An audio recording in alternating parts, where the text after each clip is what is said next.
역대상 4장 9절로 10절 말씀을 우리 다 같이 한번 합독하도록 그렇게 하겠습니다. 다 같이 시작. 야베스는 그 형제보다 존귀한 자라. 그 어미가 이름하여 야베스라 하였으니 이는 내가 수고로이 낳았다 함이었더라. 야베스가 이스라엘 하나님께 아뢰어 가로되 원컨대 주께서 내게 복에 복을 더하사 나의 지경을 넓히시고 주의 손으로 나를 도우사 나로 환난을 벗어나 근심이 없게 하옵소서 하였더니 하나님이 그 구하는 것을 허락하셨더라. 아멘. 사람이 태어나면서 가지게 되는 것이 있습니다. 그것을 이름이라고 합니다. 모든 사람들에게 그 부모가 지어준 이름, 그래서 그 이름이 소중한 이유는 그 이름 안에 우리 어머니의 소원이 담겨 있고 우리 아버지의 소원이 담겨 있고 우리 할아버지의 소원이 그 이름 안에 담겨서 우리가 태어날 때 우리에게 지어준 이름 아니겠습니까? 그래서 어떤 사람의 이름을 보면 이분에 대한 그 부모의 기대가, 그 가정의 기대가, 그 조상의 기대가 이렇구나 하는 것을 이렇게 알게 됩니다. 이름이 너무 소중하잖아요. 그런데 오늘 성경에 보니까 이름에 대한 이야기가 참 많이 나옵니다. 창세기부터 요한계시록까지 수많은 사람들의 이름이 성경 안에 담겨 있고 또 우리가 만난 하나님, 그분이 어떤 분이십니까? 이름을 가지신 우리 하나님이신 것을 우리가 알게 된 겁니다. 구약에도 신약에도 여호와 삼마, 하나님이 거기 계시다.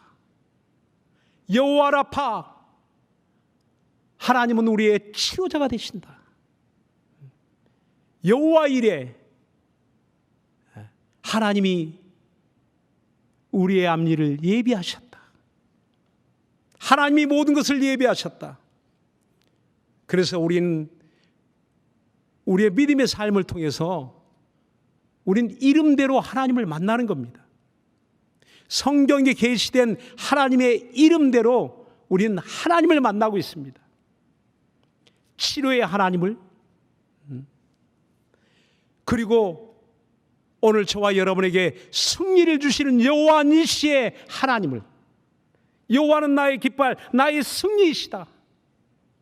여러분, 얼마나 감격스럽고 감동스러운 이름입니까?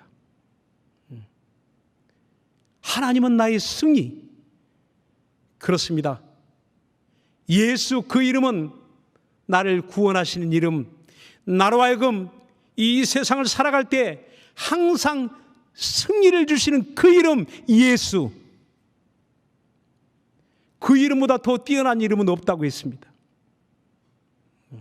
이렇게 우리는 성경 속에 기록된 그 하나님의 이름으로 하나님을 우리는 만나게 됩니다. 하나님이 세상에 주신 복음도 하나님의 이름이거든요. 그래서 우리는 그 이름의 계시를 통해서 하나님을 알고 하나님을 만나는 그런 체험을 가지게 되는 것입니다. 그런데 또한 이와 같이 사람의 이름도 얼마나 중요합니까? 저도 제 아이들을 낳을 때요, 얼마나 고민했는지 몰라요. 그 이름 지려고 낳기 전부터 생각하고 또 생각하고, 그리고 태어나서 얼마나 첫 아이 이름을 연구하고 또 연구해서 지었는지, 그 이름을 이제 이런 주민센터에 등록 기간이 있어요. 한 달 지나면 안 됩니다. 근데 마지막 그날까지 그 이름을 고민하다가 제가 착각을 해가지고 하루를 넘겨버렸어요. 그래가지고 나중에 벌금 물었지 않습니까? 왜? 그 이름이 너무 소중하니까. 벌금을 내더라도 예전 같으면 그냥 그날 나왔다고 합시다 그럴 텐데, 그래도 지가 난 날이 있는데 바꿀 수는 없잖아요. 어떤 분은 자기 이름을 학교에 입학해서 알게 되었다고 합니다. 집에서 부르는 이름과 그 면사무소에 등록한 이름이 달라가지고 분명히 태어날 때 지어준 이름, 엄마가 부르던 이름, 아빠가 부르던 이름, 집에서 부르던 이름, 언니들이 부르던 그 이름이 있었는데, 야, 찬자야, 찬자야, 찬자야. 그 이름이 찬자인데, 학교 가니까 자기 이름을 안 부르더래요. 아이들 다 이름 부르는데 내 이름 언제 부르나 하는데 그 이름을 부르지 않더라는 겁니다. 나중에 알고 보니까 자기 이름이 바뀌었다는 사실을 선생님으로부터 듣게 된 거예요. 알고 보니까 태어날 때 불렀던 그 이름을 어떤 아저씨가 대신 좀 부탁해서 면사무소 가서 올려주세요 했는데, 이분이 가다가 이 이름을 잊어버린 거예요. 가다가 찬자 하고 갔는데, 그 면사무소에서 등록을 해야 되는데 그 이름이 생각이 안 나가지고 딴 이름을 거기다가, 그 이름이 찬자가 태자인가 하고 그 이름을 올렸는데, 그때부터 그 이름이 태자가 되었다고 합니다. 우리 허태자 권사님 저기 계시네. 큰일 났네. 이거 전 세계 방송되는데 나도 모르겠다. 그런데 이렇게 그 이름이 너무 중요합니다. 근데 오늘 성경에 보니까 역대상 1장으로부터 족보 이야기가 나옵니다. 계보 이야기가 나옵니다. 그 족속에, 그 지파에 그 이름들이 낱낱이 이렇게 기록되었어. 모든 사람, 12지파의 모든 사람의 이름을 다 올릴 수 없어가지고 대표로 올라온 이름들이 성경에 기록되어 있어요. 이 성경에 기록되었다는 것은 대단히 중요한 의미를 가지고 있는 겁니다. 그 이름에는 그 지파의 명예가 달려있고, 자기 가문의 명예가 달려있고, 그 가문의 성격, 그리고 그 가정에 그 이름을 지어준 그 부모의 마음이 담겨있고, 또 한편 그 이름을 가지고 태어날 때, 그 사람이 태어날 때 어떤 환경에서 태어났는지를 그 이름만 들으면 알 수 있어요. 우리는 뭐 장명가에게 부탁해서 이름을 짓고 하지만 히브리 사람들은 태어나자마자 이름을 짓습니다. 근데 그 이름을 엄마가 지어줘요. 대부분 엄마들이 그 이름을 지어주는데, 태어날 때 이름을 지어주는데, 그때 그 엄마가 어떤 마음을 가지냐에 따라서 이름이 달라지는 거예요. 기분 좋게 감사함으로 아이가 태어날 때는 유다. 야, 내가 하나님께 감사하다. 감사할 것밖에 없다. 유다. 그 이름이 유다가 되는 거예요. 또 어떤 아이는 태어날 때 딱 엄마가 보자마자 애가 무슨 그 털복숭이처럼 말이에요. 머리끝에 발끝까지 막 털이 확 쌓여 있어. 붉은 털이 쌓여 있어. 야, 너는 어떻게 이렇게 털이 많냐? 그래서 털이 많은 아이, 그 이름을 에스라 합니다. 그리고 또 그 둘째 아이는 태어났는데 얼마나 또 뱃속에서 싸우는지. 내가 형이다, 네가 동생이다, 그냥 엎치락 뒤치락 뱃속에서부터 얼마나 싸우대든지 두 민족이 싸운다고 하잖아요. 근데 태어날 때 보니까 이놈이 또 지 형의 발을 잡고 태어나거든요. 야, 이 싹수바, 형 이겨먹으려고 하네. 형의 자리 차지하려고 하네. 그 이름을 형의 발꿈치를 잡고 태어났다 하여 그 이름을 야곱이라고 합니다. 그 엄마가 지어준 이름이에요. 리브가가. 이렇게 성경의 그 이름들을 보면 재미나요. 우리 같으면 야, 이름을 어떻게 그렇게 짓냐. 털복숭이 아이에서 야, 어떻게 이름을 그렇게 짓냐 할 텐데 그 히브리 사람들은 그게 지 운명이라고 생각한 거예요. 태어날 때 지가 가지고 나온 복이라고 생각하는 겁니다. 그런데 오늘 성경에 보니까 그 이름이 야베스라, 야베흐치라, 야베스라. 그 뜻을 보니까 슬픔과 고통의 아들이란 뜻을 가지고 있어요. 엄마가 얼마나 해산의 수고를 했는지 저를 수고로이 낳았다 함이라 라고 성경에 그렇게 그 이름을 의미하고 있습니다. 야베스, 내가 수고로이 낳은 아들, 슬픔과 고통의 아이, 바로 그런 뜻이에요. 여러분, 그 이름이 행복하게 들려지나요?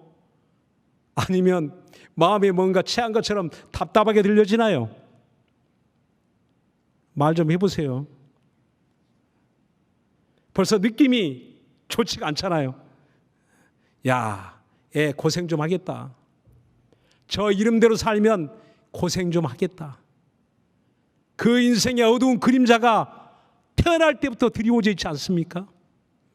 뭐 6삭동이, 7삭동이, 8삭동이 하는데 태어날 때부터 정말 고생하며 태어난 아이들이 있죠.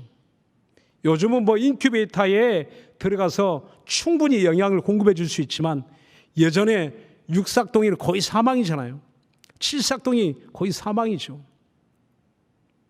이것처럼 그 아이에게 그 이름을 지어줬는데 야베스, 너는 슬픔의 아이, 고통의 아이.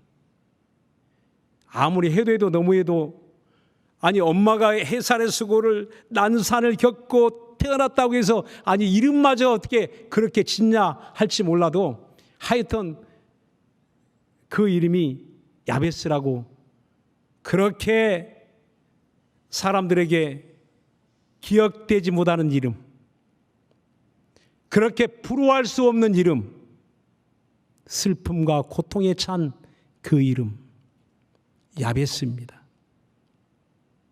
그런데 여기서 우리는 좀 의아한 그런 말씀을 듣게 되는 거예요.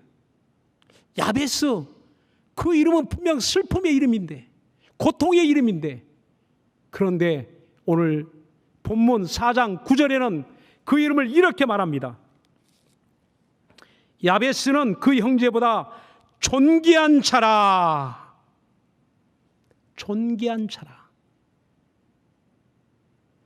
슬픔의 이름을 가지고 태어났는데, 고통의 이름을 가지고 태어났는데, 그러나 그의 삶을 보니까 저는 그 어떤 형제들보다 더 존중을 받고 존경을 받는 명성을 가진 그런 유명한 사람이 되었다는 겁니다.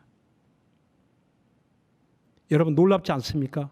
그 이름의 반전이 성경에 기록되어 있어요. 2장부터 계속 그 이름 이야기가, 유다 지파의 이름 이야기가 지금 4장까지 나오고 있어요. 유다 족속의 이름. 1장부터 9장까지 12지파의 그 이름이 다윗까지, 아담부터 다윗까지 그 이름을 열거하기 시작합니다. 굉장히 그 족보를 중요한 중요시 여기는 우리나라 우리 민족도 그렇지만 히브리 사람 유대인들은 그 족보를 대단히 중요하게 생각합니다. 저는 어디서 태어났냐, 저 부모는 누구냐, 어느 지파냐, 어느 족속이냐, 이거 너무너무 중요한 문제예요. 신앙이 있느냐, 저는 확실히 히브리 사람이냐, 확실히 유대인이냐, 이걸 밝히기 위해서라도 그 이름의 족보, 그 이름에 속한 그 뜻은 대단히 중요한 의미를 가지고 있는 겁니다. 그런데 다른 이름은 누구 아들의 이렇게 간단하게 이렇게 넘어가는데 왜 하필 4장 9절에서 그 이름이 멈추고 이제는 그 이름을 설명하고 거기다 플러스 그 야베스의 기도가 10절에 이렇게 기록하고 있어요. 야베스의 기도라고 합니다. 여러분 한 번쯤은 들어봤죠? 야베스의 기도, 너무 유명한 기도 아닙니까? 야베스란 슬픔의 이름을 가진 사람의 기도, 고통의 이름을 가진 사람의 기도, 그 기도가 도대체 어떠했기에 그의 인생이 바뀌었을까? 궁금하지 않습니까? 어떻게 슬픔과 고통이 가장 존귀한 자의 삶으로 바뀌어졌을까? 여러분, 거기에 답이 오늘 10절에 있는 겁니다. 저는 가끔 그 TV에 서민 갑부 이런 스토리가 있는 부자 이야기가 나오는데 참 재밌게 이게 봅니다. 보니까 아주 망가진 그런 인생, 처음부터 금수저로 태어난 게 아니고 흙수저로 태어났는데 또 사업하다가 완전히 망가졌는데 그 집안이 다 부도가 나고 풍비박산 났는데 그런데 그 역경을 딛고 한 걸음 한 걸음 성공을 향해서 나아가고 마침내 자기 인생 역전의 드라마를 이렇게 쓰게 되는 것을 보면서 한편 희열을 가지게 되고 정말 저렇게 인생을 살아갈 수도 있구나. 아주 배울 것이 많더라고요. 아주 배울 것이 많더라고요. 그러니까 오늘 야베스의 그 기도를 통해서 어떻게 저의 인생이 바뀌게 되었을까? 그는 이렇게 하나님 앞에 기도했다고 했습니다.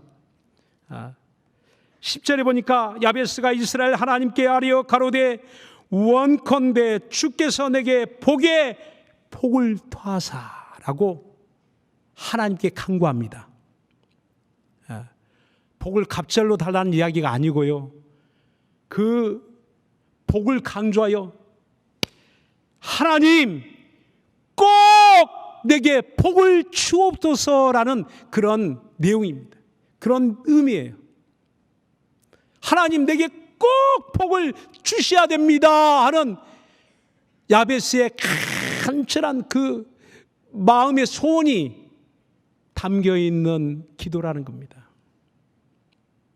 그 어떤 복을 달라고 했을까요? 오늘 그 세 가지를 이렇게 이야기합니다. 첫 번째 보니까 야베스가 이스라엘 하나님께 아뢰어 가로되 10절에 보면 주께서 내게 복을 더하사 나의 지경을 넓히시고 라고 합니다. 나의 지경을 넓혀달라고 기도한다는 겁니다. 그러니까 지경이라는 것은 그 아버지로부터 그 부모로부터 물려받은 유업이거든요. 구약시대에 그 아버지로부터 물려받은 조상으로부터 물려받은 그런 땅을 영토를 말하는 거죠. 그런 자기에게 주어진 품깃, 유업, 자기 거주하는 자기 집의 터. 그런데 아마도 그가 가진 땅은 척박한 땅이고 이제 성경에 보면은 그 산지라 그러죠. 산 밑에 산비탈에 있는 그런 땅을 받은 그런 지파도 있거든요. 그러니까 이런데 얼마나 이게 삶이 팍팍하겠어요. 얼마나 척박한 그 땅에 얼마나 힘들겠어요. 그러니까 그는 자기의 그 환경이 마치 갇혀 있는 것처럼 제한된 그 환경 속에 이것이 운명이다라고 살지 않냐고 나의 지경을 넓혀 주옵소서. 하나님 내게 꼭 복을 주셔야 되는데 그 첫 번째 하나님이 내게 주실 복은 나의 지경을 넓혀 주셔야 됩니다라고 간구하는 겁니다. 사랑하는 여러분, 여러분의 지경은 어디에 있습니까? 여러분이 거주하는 곳은 어디에 있습니까? 여러분의 경계는 어디에 있습니까? 운명처럼 숙명처럼 그렇게 혹시 가지고 살고 있지 않습니까? 슬픔과 고통의 이름을 달고 평생을 슬픔이 가득 찬 인생, 고통스러운 인생을 살 뻔한 야베스가 그 이름으로 지금 하나님께 그 이름을 가진 자가 기도하되 그 이름을 벗어버리려고, 그 슬픔의 운명을 깨트려 버리려고, 그 절망의 이름을 깨버리려고 하나님께 지경을 넓혀달라고 기도하는 겁니다. 이 굉장히 중요한 기도의 제목입니다. 그래서 이번 우리 9월 달에 기도의 제목이 무엇입니까? 우리 교회의 지경을 넓혀 주옵소서. 우리 교회의 지경을 넓혀 주옵소서. 그렇습니다. 어쩌면 우리 개혁 공동체에 우리의 지경이 갇힌 것처럼 코로나에 갇히고 또 여러분 모일 수 없는 그런 것 때문에 갇혀 있고 좁아진 우리의 마음에 갇혀 있고 여러 가지 환경의 어려움에 갇혀 있고 여러분 봉사하는 일도 제대로 할 수 없는 갇혀 있고 우리 신앙생활이 갇혀 있고 예배가 갇혀 있고 여러분 답답하지 않습니까? 이것이 운명의 굴레처럼 쓰고 사는 게 당연한 게 아니라 이 답답함의 지경을 넓혀 주옵시고 우리의 예배의 지경을 넓혀 주옵시고 기도의 지경을 넓혀 주옵시고 우리의 닫혀진 이런 환경을 넓혀 주옵시고 야베스의 기도는 그걸 깨트리는 기도를 지금 하고 있는 겁니다. 여러분, 지경을 넓히는 기도가 여러분의 기도가 되기를 예수님으로 축원합니다. 여러분의 기도가, 우리의 기도가 돼야 된다는 겁니다. 지경을 넓혀 주옵시고 그리고 또 한 가지, 두 번째 무엇을 기도합니까? 주의 손으로 나를 도우사라고 기도하는 거예요. 하나님의 손으로 나를 도우소서.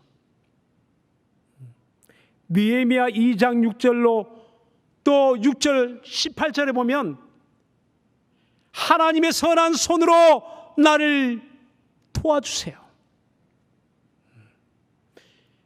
성전을 짓고자 해도 성전을 지을 재료가 없고 그런 나무가 없고 들보가 없고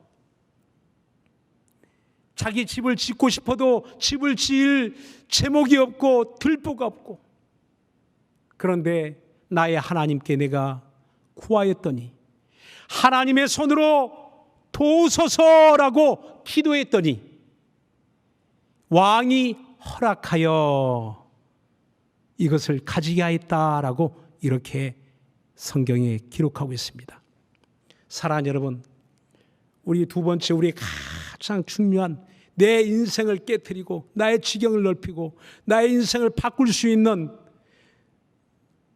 참으로 내 이름을 완전히 뒤집을 수 있고 바꿀 수 있는 운명을 바꿀 수 있는 그 기도의 제목은 하나님의 손이 우리를 도와주셔야 된다는 사실입니다.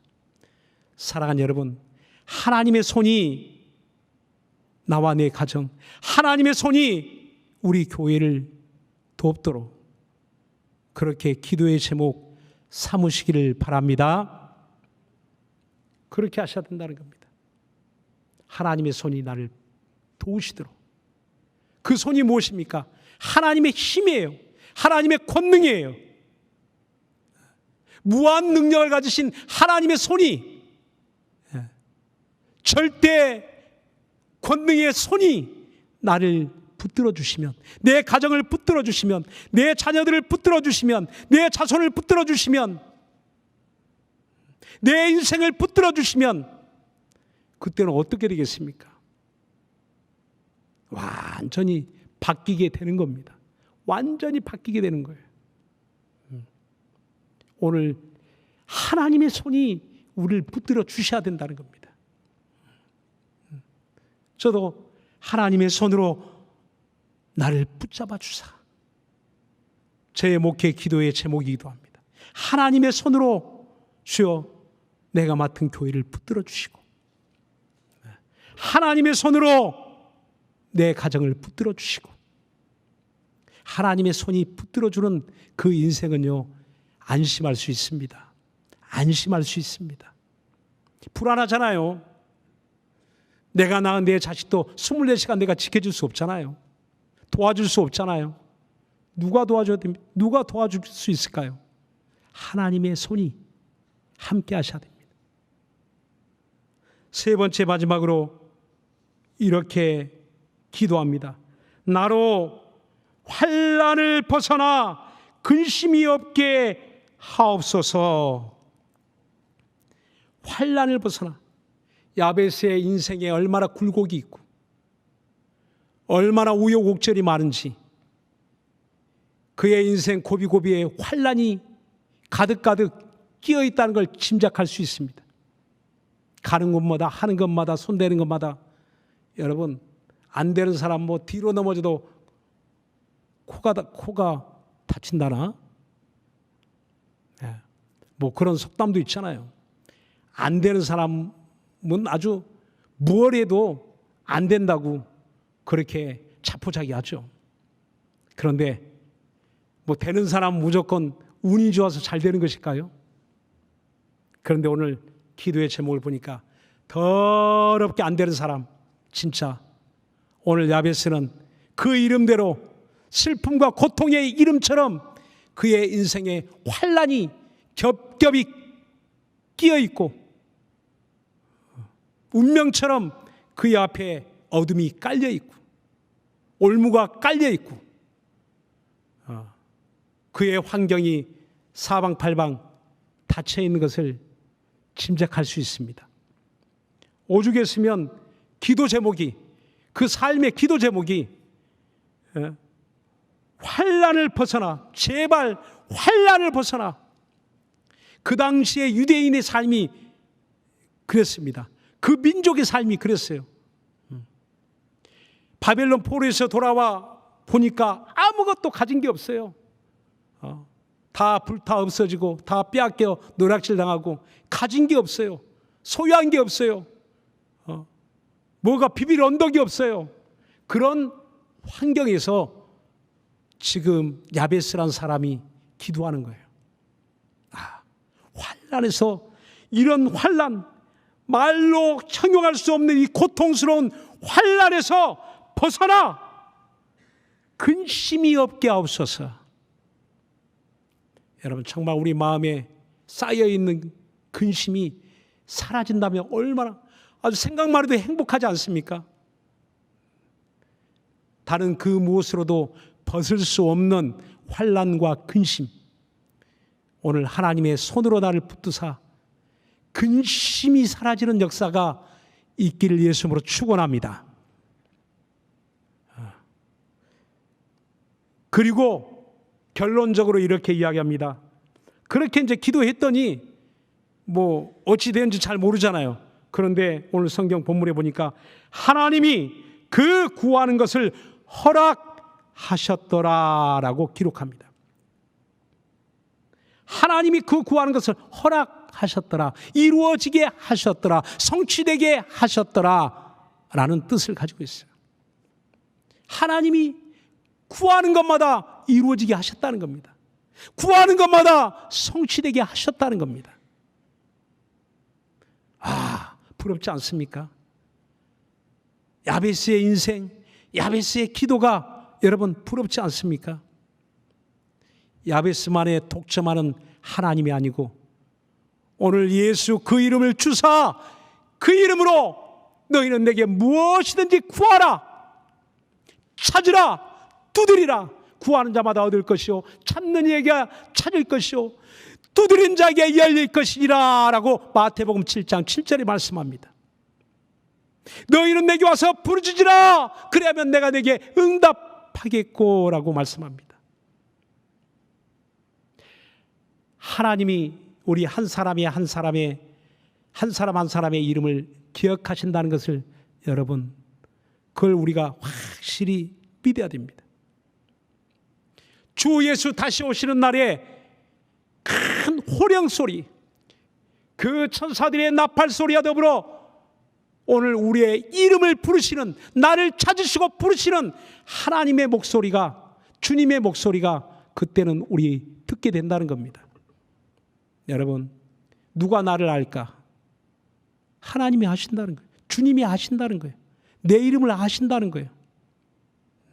내 이름을 아시는, 그 이름 속에 뜻처럼 기억되게 하다라는 그 뜻이 있는 것처럼 오늘 하나님은 우리의 이름을, 나를 누구보다도 잘 아시는 이가 나를 부르시고 오늘 우리의 목소리를 들으시는 이가 오늘 이 야베스의 기도처럼 야베스의 기도를 나의 기도로 삼고 기도하는 자의 목소리를 들으시고 그 구하는 것을 하나님이 이루어지게 하셨더라라고, 이렇게 우리의 인생은, 우리의 삶 속에서 하나님이 결론을 지어 주시는 겁니다. 사랑하는 여러분, 오늘 이 밤에 야베스의 기도를 나의 기도로 삼고 기도하시면서 우리의 닫혀진 환경들, 갇혀있는 우리의 지경, 어떻게 이걸 넘어갈 수 있지? 갇혀있는 그 지경을 완전히 깨트리고 넓혀주시는 하나님의 역사를 여러분 마음껏 체험할 수 있기를 예수 이름으로 축원합니다. 할렐루야.